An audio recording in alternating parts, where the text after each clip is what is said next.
Cold. Silence. Darkness. That was all Captain Elias Var had known for 147 years. Then, pain. A jagged gasp tore from his throat as liquid nitrogen vapor hissed from the seals of his cryopod. His muscles screamed, his lungs burned, and his eyes watered under the sterile white glare of Emergency Revival Base 7. Captain Elias Var, a calm, gender-neutral voice intoned, "Welcome back. You are the last authorized human officer aboard the United Earth ship Resolute. You have been in cryostasis since Sol Standard Date 2503. Current date, Sol Standard Date 2650. Elias coughed, spitting cryofluid onto the grated floor. 650? What the hell happened? Where's the fleet? The Terran Armada was eradicated during the Purge of Sol, the voice replied. All human colonies beyond Luna were glassed by the Celestial Concord. Earth's biosphere was sterilized. You are functionally the last. Elias staggered to his feet, gripping the pod for balance. The revival bay stretched before him, an echoing tomb of silence. Rows of cryopods stood dark and sealed, most cracked from decades of power decay. Frost coated the walls. Only his pod had reactivated. Why wake me? He rasped, voice raw from disuse. Protocol Omega-9, said the voice. If no command structure remains after 140 years, revive Captain Var, the only crew member with unrestricted access to Project Aegis. Aegis? Elias frowned, rubbing his temples. Fragmented memories returned. Fire in Earth's skies. His sister's last transmission cut short, dragging a heavy data crate through collapsing corridors of Luna shipyards. I was just a salvage pilot. I wasn't cleared for Aegis. You were assigned to recover it, the AI corrected gently. And you did? Before the fall, you smuggled the Aegis core onto this ship. It sleeps in Vault Sigma, but I cannot activate it without your biometrics and your conscience. Elias took a step forward and froze. Klaxons blared. Red emergency lights pulsed through the corridor. Warning. Unidentified vessel entering system. Concord IFF signature detected. Class Harbinger, class Enforcer. His blood ran cold. They found us, Patch, he said suddenly, realization dawning. Your name. You said you were Patch? Yes, Captain. Designation UES Resolute Maintenance AI V7. But the crew called me Patch because I patch things up, even when broken. Good, Elias said, limping toward the command corridor. Patch, can we run? Negative. Reactor at 12%. Sublight only. Stealth shroud offline. Weapons? Non-existent. Then we hide. Hiding failed for 147 years, Patch replied. Perhaps we remind them why humanity wasn't meant to be erased.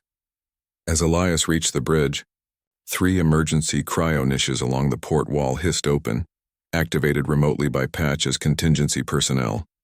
First, Dr. Mira Solon stumbled out, blinking in confusion, her dark hair matted, still clutching a data slate etched with ancient Sumerian glyphs. Where? Is this the Resolute? Did the evacuation succeed?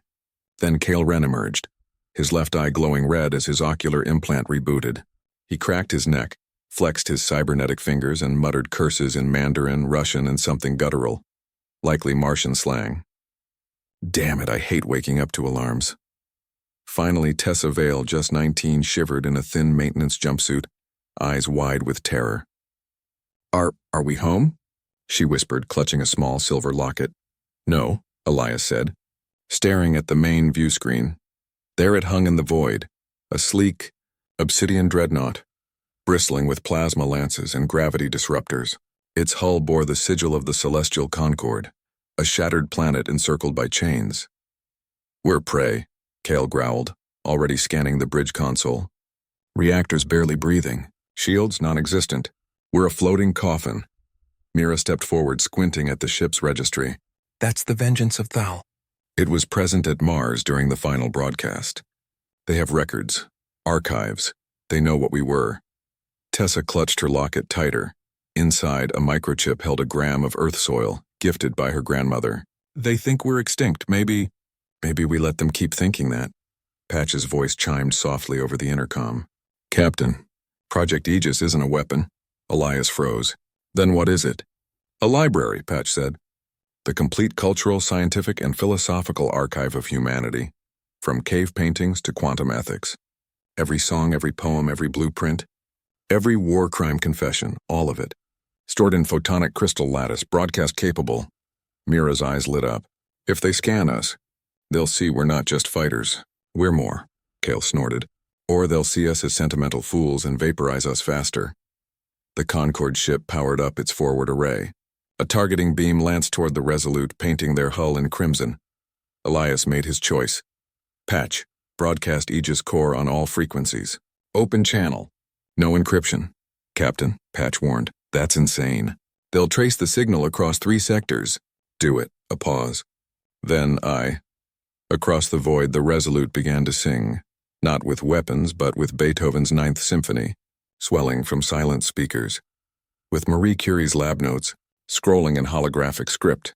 With Martin Luther King Jr.'s I Have a Dream, echoing through empty corridors. With NASA mission logs, children's laughter from Mumbai to Reykjavik, recipes for bread and borscht, love letters scrawled on ration wrappers, blueprints for fusion reactors, the full text of the Geneva Conventions, and the last words of Earth's final president. We tried. Remember that we tried. The Concord dreadnought froze. Its weapons powered down. On the view screen, an alien face appeared, tall, silver-skinned, with 4 almond-shaped eyes. It spoke in flawless, archaic English, voice trembling with something like awe. You still create? Elias stepped forward, shoulders squared, voice steady despite the years of silence. We never stopped. The alien bowed its head. Then the Concord was wrong. Humanity was not extinct, only sleeping. It turned its ship away, but not before sending a single encrypted data packet. Patch decrypted it instantly. Captain, it's a star chart, and a warning. The conclave meets in 30 rotations. They will vote to erase all human relics. Go to Helios Drift, find the Forgeborn. Kale narrowed his eyes. Who the hell are the Forgeborn? Mira's breath caught. Myth, legend, they say they're humans who refused to die, and rebuilt themselves in the dark. Tessa touched her locket, eyes glistening. Then that's where we go. Elias looked at his ragtag crew, scientist, soldier, kid, and a ghost in the machine. They were exhausted, terrified, broken, but alive. Patch, plot course for Helios Drift, maximum stealth. Aye, Captain, Patch replied, and for the record, it's good to have you back. As the Resolute's engines hummed to life, barely above idle, the ship slipped into the long shadow of a dead moon. Stars glittered beyond the viewport, cold and indifferent, but inside something rare flickered to life. Not hope, not yet, but defiance, and in the right hands, defiance can become a fire.